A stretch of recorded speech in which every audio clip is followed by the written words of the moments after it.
तो दोस्तों आज हम एक्सप्लेन करने वाले हैं एगेंडम रैंडम मोशनम मतलब ERM मूवी की। ये एक मलयालम मूवी है और इस साल ये ब्लॉकबस्टर गया है। तो हम लोग ज्यादा देरी नहीं करेंगे, एक्सप्लेनेशन को शुरू करेंगे। देखते ही वीडियो को पहले लाइक कर दीजिए। मूवी के शुरुआत में हम एक बूढ़ी औरत को देखते हैं जो अपने पोती को एक कहानी सुना रहे होते हैं जो कि उसी की गांव हरिपुरम की है। वो औरत बोलती है, बहुत समय पहले हमारे हरिपुरम में एक सुनहरा आसमान से आया हुआ पत्थर गिरा था। वो पत्थर जंगल के जंगल जला दिया था। वो पत्थर चमकता था मानो उसमें कुछ अंदरूनी शक्ति तो था। फिर जगह जगह से विद्वान आए और वो बोलने लगे इस पत्थर से पूरे संसार एवं जनजीवन का रक्षा होगा। तभी जो हमारे हरिपुरम के राजा होते हैं वो आते हैं और कुछ लोहार से मिलके उस पत्थर को एक मूर्ति का आकार देते हैं। उस पत्थर के साथ कुछ नायाब धातु भी वो लोग मिलाते हैं। फिर एक मूर्ति बनाया जाता है जिस मूर्ति से पूरे संसार का संतुलन बना रहेगा और वो मूर्ति हरिपुरम से राजा अपने राज्य में लेके चला जाता है। देखते ही देखते राज्य मानो बहुत खिल उठा था। सारे जनजीवन अच्छे होने लगे थे।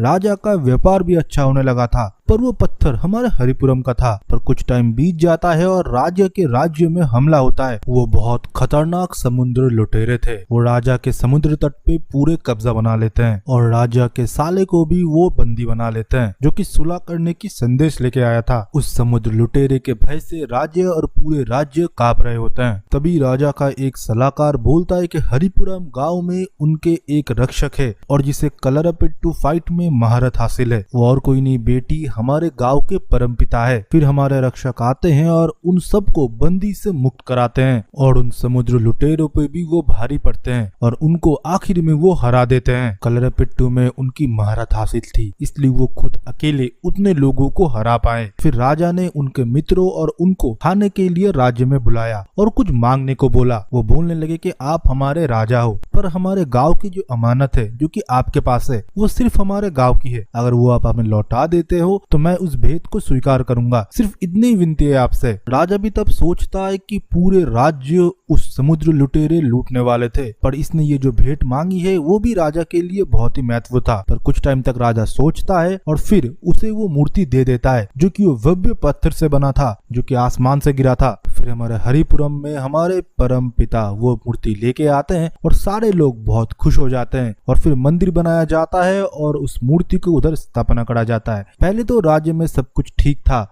पर कुछ टाइम बाद हमारे गांव को एक महामारी छू गया। लोग मरने लगे। लोग अपने सगे लोगों को भी देखने के लिए तैयार नहीं थे। कोई किसी को अग्नि भी नहीं दे रहा। हमारे परम पिता के प्रेमिका उनसे वो बहुत प्यार करते थे पर उनको भी ये महामारी हो गया था। सारे लोग उनको मना किए पर उन्होंने अपने प्रेमिका को बाहों में उठाया और जंगल में चले गए कि भगवान ने अगर हमको ये रोग दिया है वही इसका निवारण करेंगे। पर कुछ टाइम बाद उनकी प्रेमिका बिल्कुल ठीक हो जाती है पर उनको वो महामारी जकड़ लेते हैं। लोग बोलते हैं कि उनके प्रेमिका के शरीर से उन्होंने वो रोग अपने अंदर ले लिया। फिर गांव वाले बोलने लगे कि उनकी तबीयत दिन प्रतिदिन बिगड़ने लगी थी। तब हम देखते कि राजमहल से कुछ संदेश उनके लिए आता है। कोई गुप्तचर ने कोई गुप्त संदेश लिख के उनको भिजवाया था और ये भी बोला था कि ये संदेश पढ़ने के बाद इसको जला देना। महामारी ने उनको पूरा जकड़ के रखा था और ये संदेश पढ़ने के बाद मानो वो और टूट गए थे। उनके आंखों से आंसू निकल आया और कुछ दिनों बाद उन्होंने अपना शरीर त्याग दिया। तब उनकी प्रेयसी उनके दुख में बहुत रोती है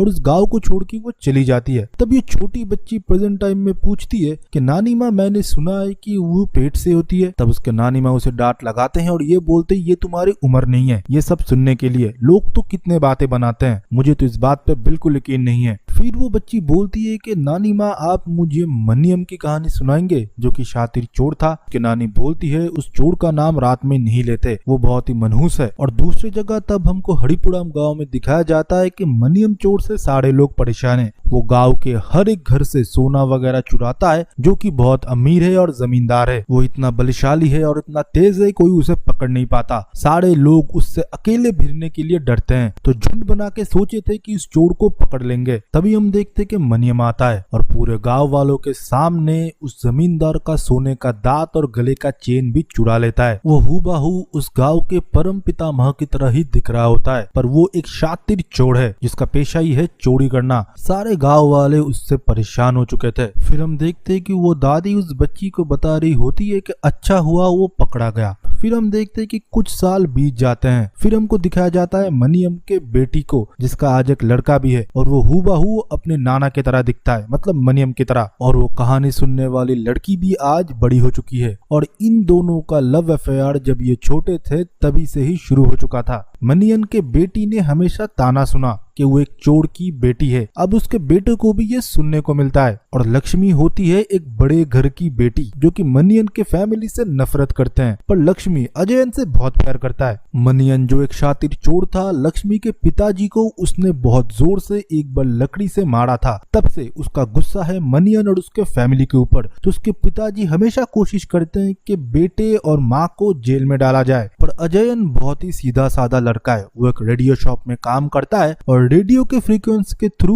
वो अपने गर्लफ्रेंड मतलब लक्ष्मी से बात किया करता है। गांव में किसी के घर में चोरी होता है, कोई भी बड़ा सामान गायब होता है, पूरा शक बैठता है अजयन के फैमिली के ऊपर। जब अजयन छोटा होता है, उसकी नानी मतलब मनियम की वाइफ अपने पोते को कैसे चोर बना जाता है और कैसे शातिर चोर थे तुम्हारे नाना जी, उसके बारे में कहानी सुनाया करते थे कि पूरा गाँव तुम्हारे नाना से डरते थे। पर अजयन के माँ नहीं चाहती कि उसके नानी की संगत में उसका लड़का बिगड़ जाए। नानी को गुजरे हुए अभी बहुत टाइम हो चुके हैं, पर अजयन अपने नानी से बहुत प्यार करता था। लक्ष्मी जानबूझ के अपने घर का कनेक्शन खराब कर देती थी, जिसके वजह से अजयन उसके घर में आता है और लाइट वगैरह ठीक करता है। और वो दोनों ऐसे ही छुप छुपा के मिलते हैं कि वो गांव में ये दोनों एक साथ नहीं निकल सकते। पर लक्ष्मी की पिताजी हमेशा अजयन को ताना दिया करता है कि उसके फैमिली का हिस्ट्री ऐसा है कि वो जानबूझ के बार बार ये सब कुछ खराब करता है ज्यादा पैसे ऐंठने के लिए। तब अजयन कुछ भी नहीं बोलता, वो बिल्कुल शांत रहता है। फिर हमको दिखाया जाता है कुछ टाइम बाद लक्ष्मी के घर से मोटर चोरी हो जाता है। तो पुलिस अजयन के घर में आता है और बोलता है लास्ट इलेक्ट्रिसिटी का काम तुम उसके घर में ही करने के लिए गए थे, तुम प्राइम सस्पेक्ट हो। जोर जबरदस्ती उसे पुलिस स्टेशन में लेके चले जाते हैं और टॉर्चर करते हैं।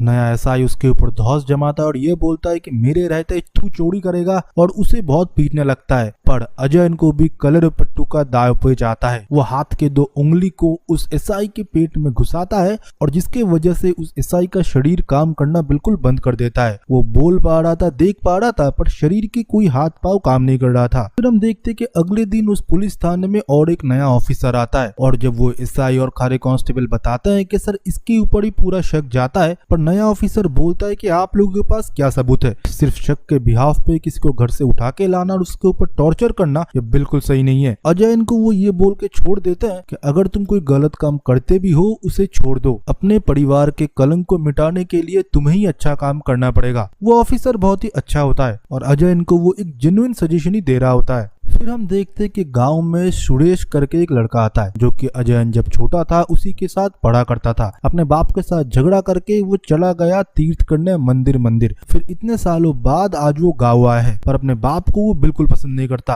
और उसका बाप अपने बेटे और अजयन को बिल्कुल पसंद नहीं करता। फिर हमको दिखाया जाता है कि गाँव में और भी 2 लोग आए थे जो कि होते हैं सुदेव और उसके दोस्त। ये राजा के फैमिली से होते हैं, मतलब उनकी ही वारिस पीढ़ी दर पीढ़ी आते गए। आज के टाइम पे कोई राजा नहीं है, पर इनके ये वंशज है। ये आके लक्ष्मी के घर में रुकते हैं। उनके पापा बोलते हैं भले आज के टाइम पे राजा नहीं है, पर आपके शरीर में राजा के ही खून है, आप हमारे मेहमान हो। सुदेश अपने दोस्तों के साथ इधर आया था कलरुपेट्टू का जो कंपटीशन होने वाला है वो कैमरा के अंदर उतारने के लिए, और महापूजा भी, जहाँ पर वो दिव्य मूर्ति की पूजा होगा जो कि साल में सिर्फ एक बार ही खुलता है। फिर एक दिन अजयन जब लक्ष्मी से छुप के घर में मिलने के लिए जाता है और लौटते टाइम वो देखता है कि कोई ना कोई तो चोरी कर रहा होता है और सारे गाँव में नाम फैलता है अजयन का कि वही चोरी कर रहा है, पर चोरी कोई और कर रहा था उसके नाम लेके। फिर एक दिन रात को हम सुरेश को देखते हैं जो कि भागते हुए अजयन के घर में आता है और बोलता है जल्दी तुम मंदिर के पास पहुंच, मुझे लगता है मंदिर से कुछ न कुछ चोरी हुआ है। अजयन जब आके देखता है वो देखता है कि ऊपर मंदिर के छत खुला हुआ है, मतलब कोई ना कोई मंदिर के अंदर घुसा है और 10 दिन बाद पूजा है और दरवाजा खुलेगा और मंदिर के अंदर से मूर्ति गायब है। सुरेश फिर बोलता है कि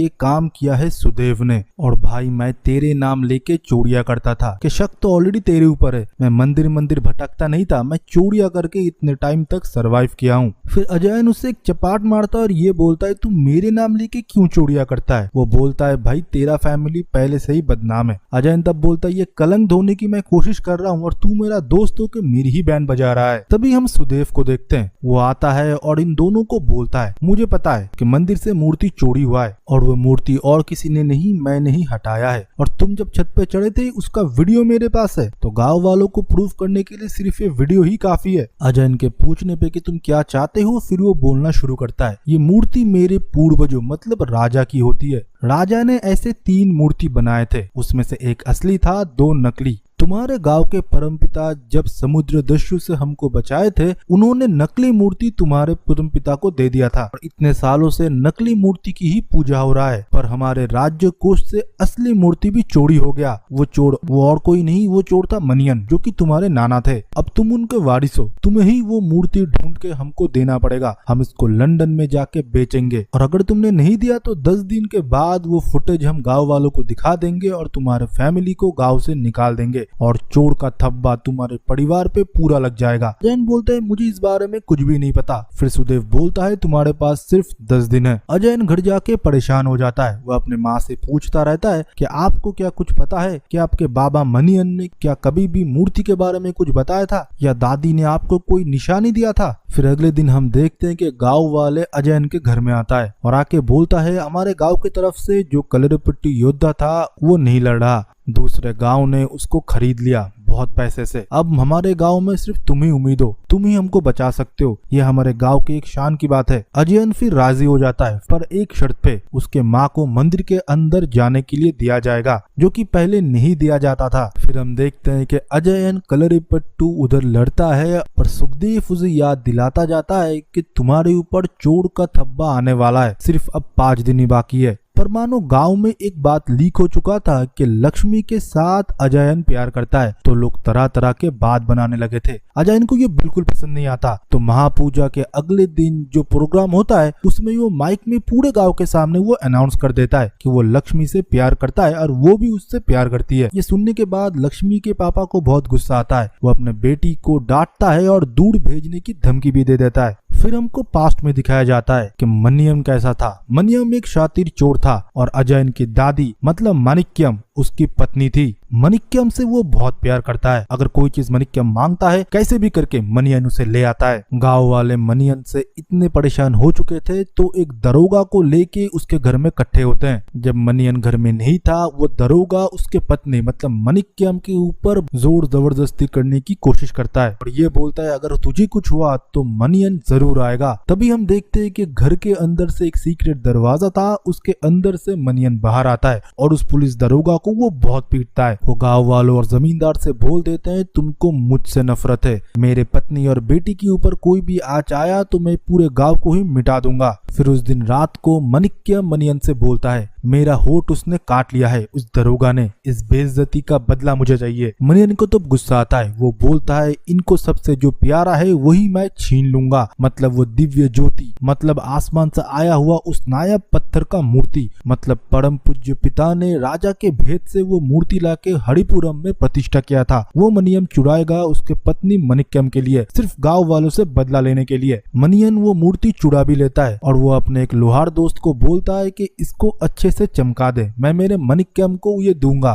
तभी मनियन का दोस्त वो लोहार बोलता है मेरे पूर्वज आसमान से आए हुए उस पत्थर को पिघला के पहली बार उस राजा को दिव्य ज्योति बना के सौंपा था, तो मैं उस वंशज का वारिस होके मैं ये बोल सकता हूँ कि ये जो मूर्ति तूने मंदिर से चुराया है ये उस पत्थर का नहीं बना है, ये सिर्फ एक पीतल का बना है। और मेरे पूर्वजों ने ये भी मुझे बोला था कि उस दिव्य ज्योति का असली के तरह सेम टू सेम दिखने वाला 2 और मूर्ति बनाए गए थे जो कि राजा के पास ही थे। तब मनियन बोलता है अब मुझे साफ सच पता चल गया, असलियत में हमारे परम पिता को उस राजा ने धोखा दिया था। उसने पीतल की मूर्ति दे दी और अपने राज्य में असली मूर्ति रखा। अब उस असली मूर्ति को मैं चुराऊंगा, ये नहीं कि गांव वालों के लिए, मैं चुराऊंगा मेरे मनिक्कम के लिए। और आप लोगों को याद होगा परमपिता योद्धा को एक संदेश मिला था जो कि गुप्तचर ने भेजा था। उस गुप्तचर ने यही लिखा हुआ था कि आपके गांव में जो मूर्ति है वो नकली है। फिर हम देखते हैं कि मनिक्कम ठान लेता है कि राजा के राज्य से वो मूर्ति वो चुराएगा। फिर राजा के राज्यों में रातों के अंधेरों में वो लोहार जाता है, छुप छुपा के राजा के राज्यों में वो घुसता है। तहखाने से होते हुए उसे एक सीक्रेट सुरंग मिलता है। उस सुरंग के अंदर कदम कदम पे खतरा था, पर माणिक्यम कैसे भी उस खतरे को अतिक्रम करता है। लास्ट में वो पहुंचता है उस मूर्ति के तरफ और मूर्ति को उठाते ही वो देखता है कि आसपास के जो पानी थे वो हवा में तैरने लगे। इस मूर्ति में कुछ न कुछ तो दिव्य शक्ति जरूर था। फिर उधर से चुरा के वो लाता है माणिक्यम के पास। माणिक्यम वो मूर्ति देखने के बाद और नकली मूर्ति देखने के बाद माणिक्यम पहचान ही नहीं कर पा रहा था कि कौन सा असली है कौन सा नकली है। माणिक्यम तब बोलता है कि नकली मूर्ति तुम जाओ उस मंदिर में फिर से रख दो, असली मूर्ति हमारे पास रहेगा, यही हमारा बदला होगा। मनियन बोलता है असली मूर्ति को मैं ऐसी जगह छुपा दूंगा कि किसी को नहीं मिलेगा। और नकली मूर्ति रखने के लिए वो रात के अंधेरे में मंदिर की तरफ जाता है। पर जब वो जा रहा होता है वो दरोगा और गांव वाले उसे नेट से जकड़ लेते हैं, मतलब उसे पकड़ लेते हैं और उसके पास वो मूर्ति होता है। गांव वाले कैसे भी करके उसका पीछा करते हैं और पीछा करते करते वो पहुंच जाता है एक झरने के पास। गांव वाले तब उसे पत्थर मारने लगे, कुछ लोग उसे लाठी मारने लगे,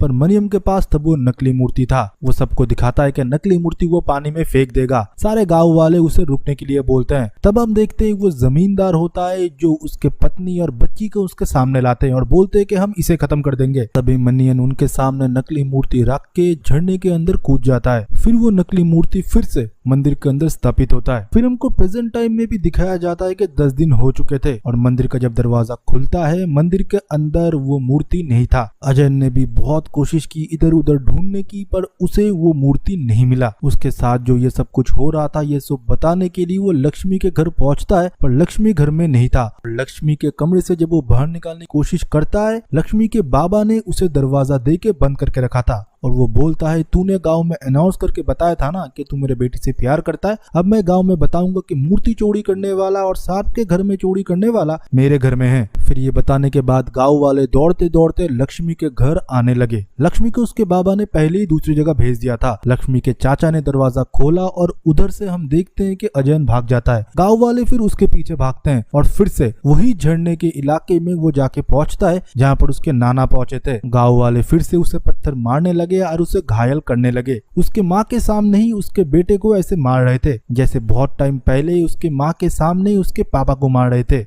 अजय इनका तब पैर फिसलता है, वो झरने में जाके नीचे गिर जाता है। वो थोड़ा घायल हो जाता है, पर जब उसका आँख खुलता है वो देखता है कि पानी के अंदर एक सुरंग बना हुआ है और उसी के अंदर जाके उसे मिलता है वही दिव्य मूर्ति। मूर्ति लेने के बाद जब वो घायल हालत में बाहर आता है, सुखदेव उसे रोकता है और बोलता है मैं तुमको और पैसे दूंगा, ये मूर्ति मुझे दे दो। पर अजय उसे नहीं देता और उसे बहुत मारता है। मारने के बाद वो मूर्ति वो अपने घर में लेके चला जाता है और ये बोलता है ये मेरे बेगुनाह का सबूत है। फिर अगले दिन वो पुलिस ऑफिसर आता है और बोलता है तुम गांव वालों ने एक संगीन जुर्म किया है, एक जवान लड़के को तुमने पानी में फेंक के मार डाला है, इसके लिए तुम सबको जेल हो सकता है। पर वो तुम्हारे ऊपर कोई केस नहीं करना चाहता, गांव की अमानत वो लौटाना चाहता है। आज से सालों पहले जो मूर्ति चोरी हुआ था वो ढूंढ के दिखाया है अजयन ने। फिर हम देखते हैं कि अजयन की माँ वो मूर्ति लेके मंदिर के अंदर आते हैं और वो पुराने भव्य मूर्ति को मंदिर के अंदर स्थापना किया जाता है। पर अजयन उधर नहीं था, वो गायब हो चुका था, वो खोज में निकल चुका था अपने प्रेमिका मतलब लक्ष्मी के। और इसी के साथ ERA मूवी का एक्सप्लेनेशन खत्म होता है। अगर आपको वीडियो पसंद आता है तो वीडियो को लाइक करें और चैनल को जरूर सब्सक्राइब करें।